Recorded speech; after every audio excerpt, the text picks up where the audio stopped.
அன்பார்ந்த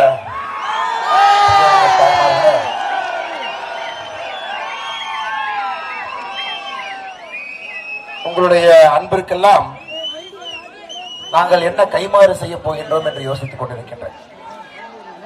மணி பாருங்க, 11 மணிக்கு நின்று கொண்டிருக்கின்றோம். ஆற்காட்டிலே 11 மணிக்கு நின்று கொண்டிருக்கின்றோம்.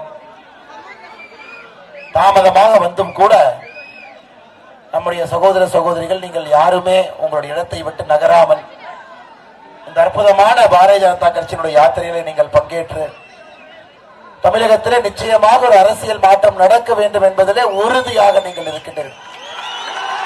அதனுடைய வெளிப்பாடு ஆற்காட்டில் 11 மணிக்கு நம்முடைய தாய்மார்கள், சகோதரிகள், சகோதரர்கள், இளைஞர்கள், குழந்தைகள் அனைவருமே இங்கே நின்று கொண்டிருக்கின்றனர். முதல்ல உங்களுக்கு ஒரு பெரிய நன்றிகளை நான் தெரிவித்துக் கொள்கின்றேன். அதே நேரத்தில் காவல்துறை தன்னுடைய நேரத்தை தாண்டி கடமையில் இருக்கின்றார்கள். இந்த கடினமான சூழலை பணியாற்றிக் கொண்டிருக்கின்றார்கள். இந்த யாத்திரையில காவல்துறை அவர்களுக்கும் என்னுடைய நன்றிகளை, வாழ்த்துக்களை தெரிவித்துக் கொள்கின்றேன். சகோதர சகோதரிகளை, நான் அதிக நேரத்தை எடுப்பது தவறாக போய்விடும்.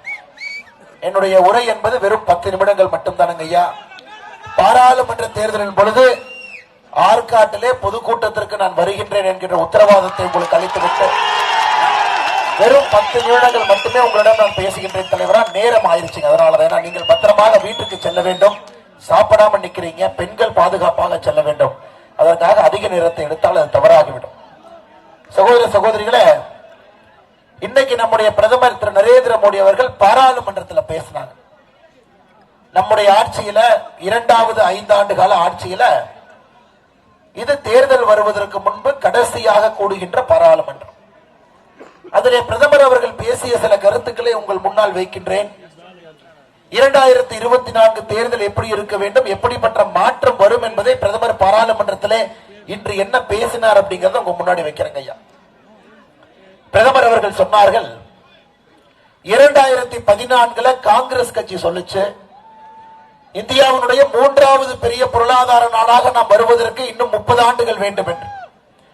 அதாவது 2044 முடியும் பொழுது உலகத்தினுடைய 3வது பெரிய பொருளாதார நாடாக நாம் மாறி இருப்போம் என்று 2014 காங்கிரஸ் சொன்னார்.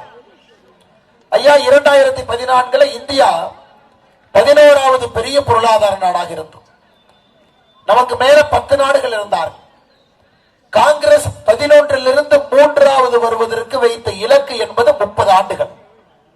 ஐயா, 9 ஆண்டுகள் இன்னைக்கு நாம 2014 ஆரம்பித்த நம்முடைய அரசியல் பயணம் 2024 ஆரம்பத்தில் 5வது பெரிய பொருளாதார நாடாக மாறி இருக்கின்றோம்.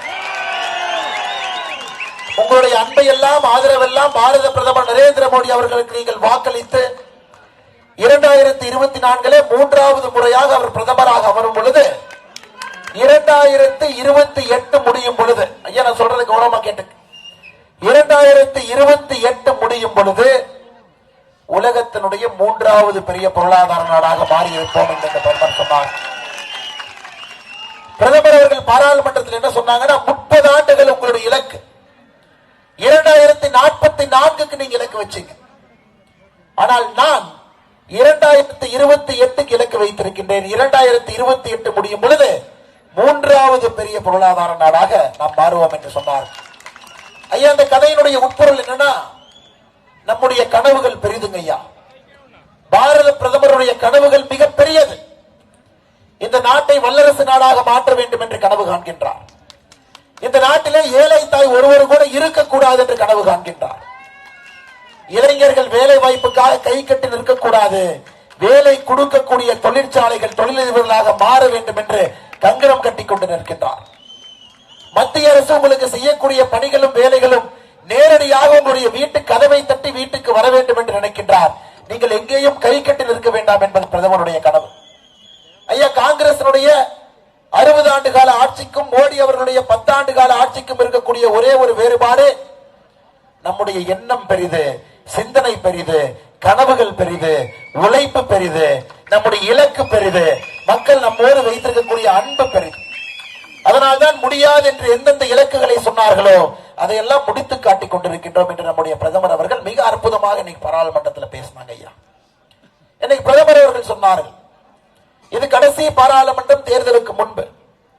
தேர்தல் முடிந்த பிறகு தேசிய ஜனநாயக கூட்டணி பாரதிய ஜனதா கட்சி மக்களுடைய அன்பை பெற்று 400 இடங்களை தாண்டி மறுபடியும் இதே பாராளுமன்றத்திற்கு நான் பிரதமராக வருவேன் என்றும் கூட இன்னைக்கு பாராளுமன்றத்தில் நம்முடைய பிரதமர் சொல்லியிருக்கிறார்கள் ஐயா. 2014 30 ஆண்டுகள் கழித்து முதன்முறையாக தனி பெரும்பான்மையோடு நரேந்திர மோடி அவர்களை அமர வைத்தீர்கள்.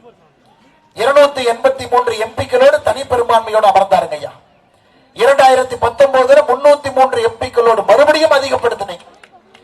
இன்னைக்கு 2024 தேர்தல் நாம் அனைவரும் தெளிவாக இருக்கின்றோம்.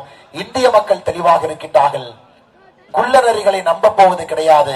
நமக்காக பாடுபடக்கூடிய பாரத பிரதமர் நரேந்திர மோடி அவர்கள் 2024 தேர்தலில் 400 எம்பிக்களை தாண்டி வந்து அமர்வார்கள் என்று.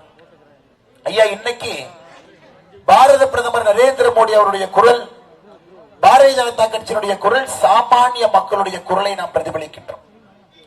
பாரதிய ஜனதா கட்சியில் மட்டும்தான் ஏதோ ஒரு குக்கிராமத்தில் 32 வீடுகள் இருக்கக்கூடிய ஒரு குக்கிராமத்தில் தந்தை தாய் அனைவருமே விவசாயம் செய்து ஆடு மாடு வைத்து காலங்காலமாக விவசாய குடும்பத்திலே பிறந்த இந்த அண்ணாமலை இந்த மாநில தலைவராக உங்கள் முன்னால் பேசுவதற்கு சாத்தியம்.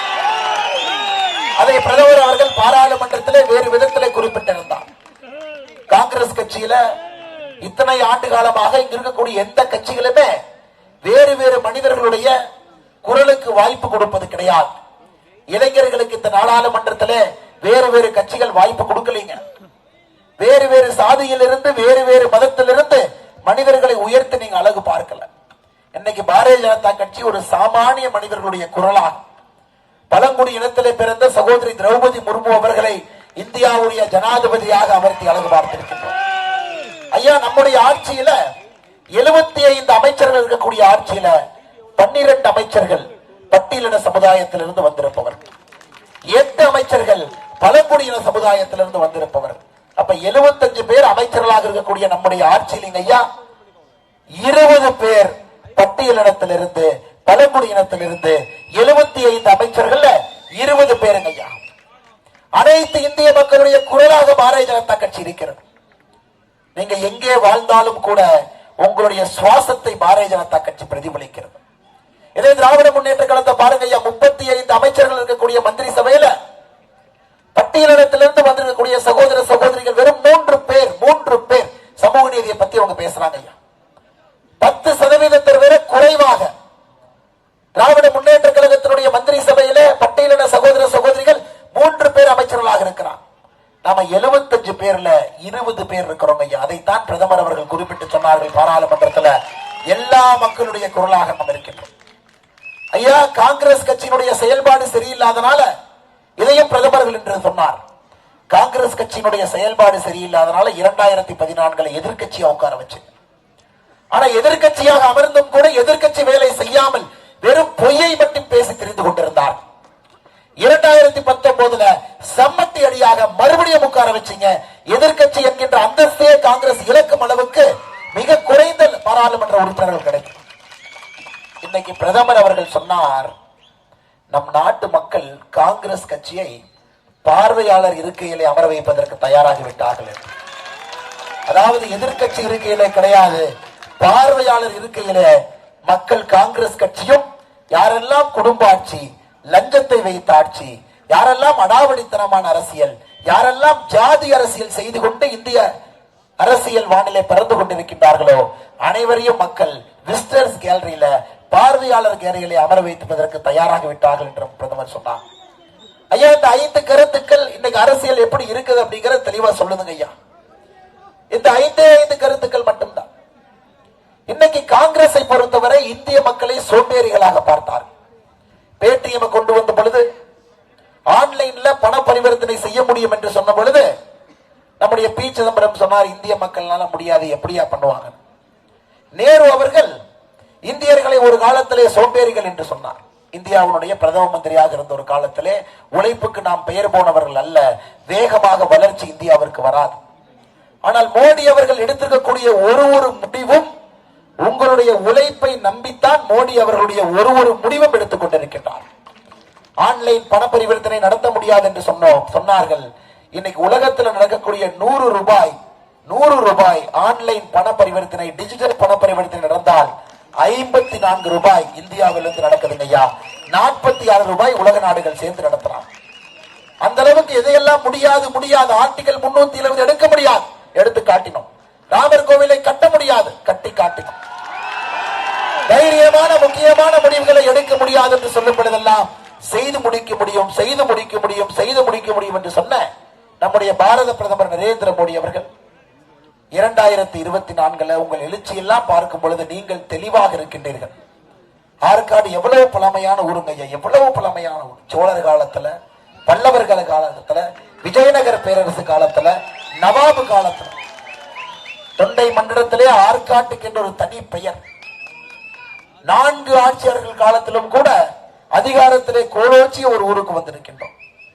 ஆறு என்று சொன்னால் அத்தி மரங்கள் அதிகமாக இருந்த காடுகளுக்காக இது ஆற்காடு என்று மாறியது. அத்தி மரங்கள் அதிகமாக இருக்கக்கூடிய காடான அப்படிப்பட்ட சரித்திர புகழ் மிகுந்த உங்களுடைய ஊருக்கு வந்திருக்கின்றோம். 1100 ஆண்டுகள் பழமையான வரதராஜர் கோவில் இங்கே அமைந்திருப்பது நம் அனைவருக்கும் கூட தொடர்ந்து ஒரு பெரிய பாக்கியமாக இருக்கு. வடராமேஸ்வரத்தினுடைய ராமநாதேஸ்வரர் கோவில் உங்களுடைய தொகுதியில் ஆற்காட்டில் அமைந்திருக்குதுங்க ஐயா. இதை விட சிறப்பு, 110 ஆண்டுகளாக இந்த பகுதியிலிருந்து வெளியாகக்கூடிய ஆற்காடு சீதாராமையர் பஞ்சாங்கம் எவ்வளவு துல்லியமானதுனாங்க ஐயா. இந்தியாவில் உங்களுடைய ஆற்காடு சீதாராமையர் பஞ்சாங்கத்தை வாங்கி டேபிள்ல வச்சா போதும். இந்த ஆண்டு நான் வரும்பொழுது பார்த்தேன், ஆற்காட்டுக்கு வருவதற்கு முன்னாடி அந்த பஞ்சாங்கத்தொருக்கா பார்த்துட்டு வந்து உங்கள்கிட்ட பார்க்கலாம். ஐயா நீங்க நம்ப மாட்டீங்க, தென் தமிழகத்தினுடைய கனமழையை பஞ்சாங்கத்திலே சொல்லி இருக்கின்றார்கள். தென் தமிழகத்தினுடைய வரலாறு காணாத கனமழை. இதை தாண்டி இஸ்ரேல் பாலஸ்தீனுடைய போரை உங்களுடைய பஞ்சாங்கத்தில் சொல்லியிருக்காங்க. நம்ப முடியுமாங்க ஐயா? 2 விஷயங்களை கவனித்துக் கொண்டு வந்தேன். உங்களுடைய ஆற்காடு சீதாராமையர் பஞ்சாங்கத்துல 2 விஷயங்களை துல்லியமாக தெல்ல தெளிவாக ஒரு செய்தித்தாளை படித்தால் எப்படி இருக்கும் என்பதை 110 ஆண்டுகளாக இந்த மண்ணிலிருந்து வரக்கூடிய பஞ்சாங்கம் அவ்வளவு துல்லியமாக சொல்லி இருக்கின்றார். என்னங்க ஐயா, ஆண்டவன் இருக்கின்றான், பரம்பொருள் இருக்கிறது, இறையருள் இருக்கிறது, கோயில்கள் இருக்கிறது என்பதை ஆற்காட்டினுடைய சீதாராமையர் பஞ்சாங்கம் சொல்லிக் கொண்டிருக்கின்றார். ஐயா ரொம்ப நாளைக்கு வாழக்கூடிய கோரிக்கை, நகரிலிருந்து திண்டிவனத்திற்கு ரயில் பாதை வேண்டும் என்று கேட்டீர்கள். ரொம்ப நாள் கோரிக்கை. நேற்று பட்ஜெட்டை யாராச்சும் பாத்தீங்களா? 2 தினங்களுக்கு முன்பு பட்ஜெட்டில் 350 கோடி ரூபாய் அதற்கு ஒதுக்கிவிட்டோம். வேலை முடிந்துவிடும். உங்களுடைய கோரிக்கையை நம்முடைய இந்த பகுதியினுடைய பாரதிய ஜனதா கட்சி தலைவர்கள் ரயில்வே மந்திரியை போய் ஒரு 3 மாதத்திற்கு முன்பு சந்தித்து இந்த முறை பட்ஜெட்டிலே அதற்கு 350 கோடி ரூபாய் நகரிலிருந்து திண்டிவனத்திற்கான ரயில் பாதைக்கு 350 கோடி ரூபாய் நிதி ஒதுக்கி கொடுத்திருக்கிறோம். சகோதர சகோதரி, நீண்ட நாள் கோரிக்கை இன்னைக்கு மகிழ்ச்சியாக பெருமிதமாக சொல்லுகின்றோம். அதை நிறைவேற்றிவிட்டோம். வேலை நடக்கும். நீண்ட நாள் உங்களுடைய கோரிக்கை நிறைவேற்றப்படும். சகோதர சகோதரிகளே, சொன்னபடி அதிகமாக நேரம் எடுத்துக்கொள்ள விரும்பல. காவல்துறையும் கூட நாம் கசக்கி பிழியக்கூடாது. பெண்கள் பத்திரமா வீருக்கு போகணும். குழந்தைகள் இருக்கிறாங்க. 11 மணியை தாண்டி 11 காலம் நின்று கொண்டிருக்கின்றோம். ஐயா ஒரே ஒரு வேண்டுகோளை கொண்டு வச்சுட்டு போறேங்க ஐயா. அரக்கோணம் பாராளுமன்ற தொகுதி இந்த முறை என்னுடைய அன்பான வேண்டுகோள், நரேந்திர மோடி ஐயாவுக்கு நீங்க அதை ஒப்படைச்சிருங்க ஐயா. நரேந்திர மோடி ஐயா ஒப்படைச்சிருங்க. எல்லா பிரச்சனையும் தீர்க்க வேண்டியது எங்களுடைய பொறுப்பு. எந்த பிரச்சனையாக இருந்தாலும் கூட தீர்க்க வேண்டியது எங்களுடைய பொறுப்பு. நரேந்திர மோடி ஐயாவை நம்பி வேட்பாளரை பார்க்காதீங்க. நரேந்திர மோடி ஐயாவை நம்பி இந்த பாராளுமன்றத்தை நரேந்திர மோடி ஐயாவுக்கு ஒப்படைச்சிருங்க. அது ஒரே ஒரு வேண்டுகோள் மட்டும்தான். யார் வேட்பாளராக அரக்கோணம் பாராளுமன்ற தொகுதியில் நின்றாலும் அந்த வேட்பாளருடைய பெயர் நரேந்திர மோடி மட்டும்தான். நரேந்திர மோடிக்கு வேலை செய்வதற்கு இந்த கட்சி ஒரு வேட்பாளரை கொடுக்கிறோம் ஐயா. நரேந்திர மோடி அவர்கள் உங்களுக்கு வேலை செய்வார். அதனால் எழுச்சி மிகுந்த சகோதர சகோதரிகளே, அற்புதமான அன்பை பொழிந்திருக்கின்றீர்கள். நேரமாகி காலம் கடந்திருந்தாலும் கூட இடைத்தை விட்டு அசையாமல் நம்முடைய சகோதர சகோதரிகள் குழந்தைகள் நின்று கொண்டிருக்கின்றீர்கள். கொஞ்சம் தாமதமா காலை சென்னையில நம்முடைய பாராளுமன்றத்திற்கான கட்சி அலுவலகத்தை திறந்து வைத்துவிட்டு அதன் பிறகு செய்யாறிலே ஆரம்பித்த பயணம், அதன் பிறகு செய்யாறை முடித்துவிட்டு அடுத்த சட்டப்பேரவை தொகுதி வந்தவாசியை முடித்துவிட்டு இன்னைக்கு ஆற்காடு 3வது சட்டப்பேரவை தொகுதியை முடிச்சிட்டு இருக்கிறோங்க ஐயா. அதனால் கொஞ்சம் தாமதமாகிவிட்டது. தாமதமானதற்காக என்னுடைய மன்னிப்பை உங்களுக்கு தெரிவித்துக் கொள்கின்றேன். மிக பொறுமையா இங்கே நின்று கொண்டிருக்கக்கூடிய எல்லா சகோதர சகோதரிகளுக்கு நன்றியை தெரிவித்து, எங்களோடு இருங்கள், மாற்றத்திற்கு தயாராக இருங்கள், உங்கள் நம்பிக்கை எந்த காலத்திலும் கூட வீண் போகாது என்கின்ற வார்த்தையும் உங்களுக்கு சொல்லி, நாளை நமது 2024 நமது 400 எம்பிக்களை தாண்டி பாரத பிரதமர் அவர்கள் கம்பீரமாக அந்த இருக்கையில் அமரப் போகின்றார். அரக்கோணம் பாராளுமன்ற தொகுதியில் இருந்தும் கூட நம்முடைய பாராளுமன்ற உறுப்பினர் பாரத பிரதமருக்கு நீங்கள் காணிக்கையாக கொடுப்பீர்கள் என்கின்ற நம்பிக்கையோடு வந்திருக்கக்கூடிய அனைவருக்கும் நன்றி தெரிவித்து என்னுடைய உரையை முடித்துக் கொள்கின்றேன்.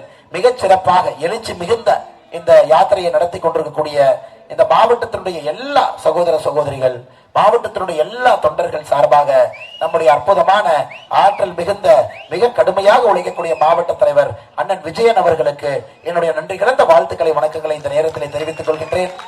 நம்முடைய மாநிலத்தினுடைய பொதுச் செயலாளர் சகோதரி கார்த்தியாயினி அவர்களுக்கு நன்றி கலந்த வாழ்த்துக்களை வணக்கங்களை தெரிவித்து, நம்முடைய மாநில செயலாளர் சகோதரர் அஸ்வந்தாமன் அவர்களுக்கு நன்றிகளை தெரிவித்து, நம்முடைய விவசாய அணியினுடைய மாநில தலைவர் கோயம்புத்தூர்ல இருந்து இந்த நிகழ்ச்சிக்கு சிறப்பு விருந்தினராக வந்திருக்கக்கூடிய அண்ணன் ஜி கே நாகராஜன் அவர்களுக்கு என்னுடைய வாழ்த்துக்களை வணக்கங்களை தெரிவித்து, நம்முடைய பாராளுமன்ற உறுப்பினர் அமைப்பாளர் ரயில்வேல பெரிய பெரிய பொறுப்பில் இருந்து உங்களுடைய பகுதிக்கு நீங்க 350 கோடி ரூபாய் ஒதுக்கி கொண்டு வந்திருக்கோம்னா அதுல மிக முக்கியமான ஒரு வேலையை பார்த்த அண்ணன் எம் கே ரவிச்சந்திரன் அவர்களுக்கு இந்த நேரத்தில் என்னுடைய வாழ்த்துக்களை வணக்கங்களை தெரிவித்து, பாராளுமன்றத்தினுடைய இணையமைப்பாளர் அண்ணன் தசரதன் அவர்களும் மோடு நின்று கொண்டிருக்கின்றார்கள். அவருக்கு என்னுடைய வாழ்த்துக்களை வணக்கங்களை நன்றிகளை தெரிவித்து, மேடையில் இருக்கக்கூடிய அண்ணன் தனிகாச்சலம் அவர்கள், அண்ணன் வெங்கடேசன் அவர்கள், அண்ணன் ஜி வி பிரகாஷ் அவர்கள், அண்ணன் சேட் அவர்கள், அண்ணன் பாலமுருகன் அவர்கள், அண்ணன் வரத அவர்கள், அண்ணன் பாஸ்கரன் அவர்கள், அண்ணன் கிருஷ்ணமூர்த்தி அவர்களுக்கு நன்றி கலந்த வாழ்த்துக்களை வணக்கங்களை தெரிவித்து, நம்முடைய பத்திரிகை நண்பர்களுக்கு மற்றும் ஒரு முறை நம்முடைய காவல்துறை சகோதர சகோதரிகளுக்கு, இங்க வந்திருக்கக்கூடிய எல்லா இந்த மாற்றத்திற்காக துணிந்து நிற்கக்கூடிய எல்லா சகோதர சகோதரிகள், என் மண் என் மக்கள் யாத்திரையினுடைய கதாநாயகன் நீங்கள் தான். நேரத்தை பார்ப்பது கிடையாது, எதையும் பார்ப்பது கிடையாது. இந்த யாத்திரை உங்களுடைய யாத்திரையாக பங்கேற்றுக் கொண்டிருக்கின்றீர்கள். ஆற்காட்டிலே சரித்திரம் படைத்திருக்கின்றீர்கள். உங்கள் அனைவருக்கும் இந்த நேரத்தில் நன்றி கலந்த வாழ்த்துக்களை வணக்கங்களை மறுபடியும் தெரிவித்துக் கொள்கின்றேன். பாரத் மாதா கி, பாரத அன்னையின் புகழ்.